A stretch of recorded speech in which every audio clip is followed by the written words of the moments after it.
Wolf gang, we back in this thing. Top of the morning, top of the morning, top of the morning. Back with a brand new video for y'all. Today I'm talking about breakups, man. Breakup 101 and how after you go through one, you need to walk away with your head held high. No matter what happened, right? It could be they hurt you. It could be you hurt them. Hey, it could have just been bad timing. But at the end of the day, it's okay. All right. So before I get into it though, hit that like button because you know I'm about to put y'all up on some game. Make sure y'all subscribed and all that good stuff. And yeah, make sure you leave a comment at the end. So post breakup, man, you hear the power of no contact. You hear all those things. How some people after they break up, they go no contact because they want the other person to come back and and this and that. But here's the thing. I agree with the no contact. You definitely need to go no contact after a breakup. But you don't go no contact just in hopes of them contacting you, because then it kind of defeats the purpose. It's like you'll be, instead of being occupied with your life and doing everything you need to do to develop yourself and elevate, you'll be too worried about, oh, did they hit me back yet? Or is today the day? Or maybe in the next week? Or why is this power of no contact working? See, the power of no contact works when you really plan on not having any contact, like, ever again. Not just trying to wait and see. Like, nah, you really got to walk away thinking, like, nah, that was fun while it lasted. Or maybe it wasn't fun, but it's over with. Simple as that. The longer you try to, it's like looking at the clock when you at work, waiting to go home. You keep looking at the clock, waiting to go home. What happened? That clock go by really, really slow. And then it seems like you ain't gonna never leave. But when you ain't paying attention to that clock, you putting in that work, you grinding, you happen to look up, and what happened? It's time to go home. That's the same how it is, though, after a breakup. So here's the thing, though.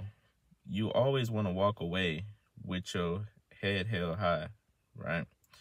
Because a lot of times, people, especially if they broke up with you, I understand it could be hard, right?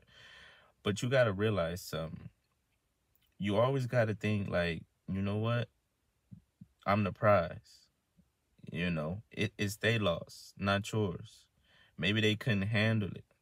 A lot of times people can't handle good things with care, right? So they run back to whatever.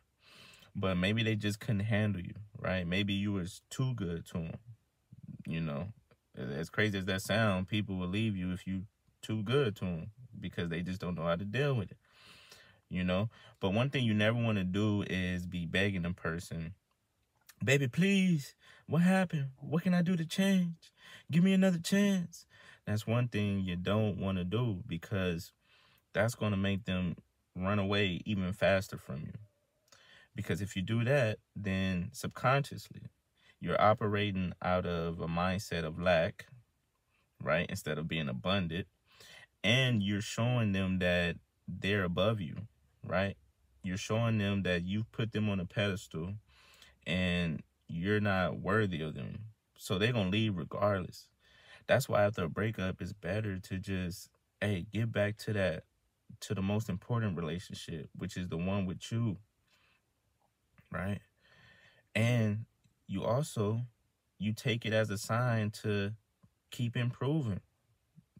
Chances are that person wasn't right for you anyway.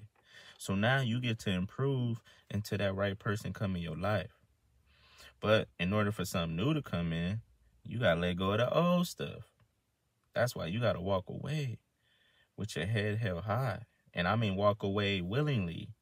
Not them having to get a restraining order against you and do all this. Like, nah, you got to be like, you know what? I know my self-worth. I know what I bring to the table. Hey, fuck it. You may be the table, right? But you got to realize that, because a lot of times people will try to make it seem like you're not who you are. They'll try to lower your confidence, convince you that you not him, right? Or you not her, you know? So that's why you don't give in to that. You get back on your grind. You get back to doing your hobbies. You focus on your purpose. You get back to all those things that you may have been doing before the relationship and you got distracted. See, a lot of times it'd be a blessing in disguise too after a breakup, because you realize, like, damn, I was falling off. I used to run 2 miles every day. I stopped doing that. You know, I used to go to the gym every 4 to 5 times a week. I stopped doing that. I used to work on my business plans, this and that, but I got distracted. You know, you realize that that person was taken away from what you needed to get done, pretty much, right? So that's how you gotta look at it. It's a win-win. It's a win-win. And the beautiful part about it is usually once you let something go, something better comes along, right? If you have the strength and the courage to let something go, something better will come along. You just have to get to that point. And last point before the end of this video, it'll be easier to walk away post-breakup with your head held high if you're okay with being by yourself. It will be easier to walk away from somebody when you're okay with being by yourself. If you're not okay with being by yourself, that's when you try to beg. That's when you try to plead. That's when you start doing all that low vibrational stuff, right? That's when the insecurities come out. You know, that's when, oh, I can't live without you. You can't see yourself without that person. That's how codependency start. That's how negative soul ties start, because you can't live alone. See, once you're able to live alone and be by yourself at peace, then that's when you always have your boundaries. You always have your standards. And if somebody don't follow those things, then guess what? You able to say deuces and be alone. That's why we have to learn how to not be alone when we by ourselves.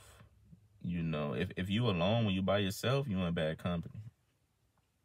You should be able to be alone and not be lonely. Yeah, you should still be able to enjoy your own presence, because you got to remember, you got a relationship with yourself, right? You got a relationship with yourself. You got to have one. A lot of times people don't want to sit alone because they don't want to sit with their thoughts. They don't want to deal with that trauma. Yeah, they don't want to do that introspective work, right? So they distract themselves with people and vices and this and that and the third, just to be right back alone again. So it's better if you embrace being alone. Embrace that time where you get back to yourself. So when the next person come along, when the next relationship come along, you be better equipped. You'll be better prepared. When you alone, that's preparation time, right? You preparing for your dreams, your goals, and possibly the love of your life in the future. But you got to learn how to be alone and walk away with your head held high. Simple as that. All right, that's it for this video, y'all. Like, comment, subscribe, all that good stuff. If you made it this far, I want you to type dignity, because after a breakup, you gotta keep your dignity. All right. Till the next video, you already know what it is.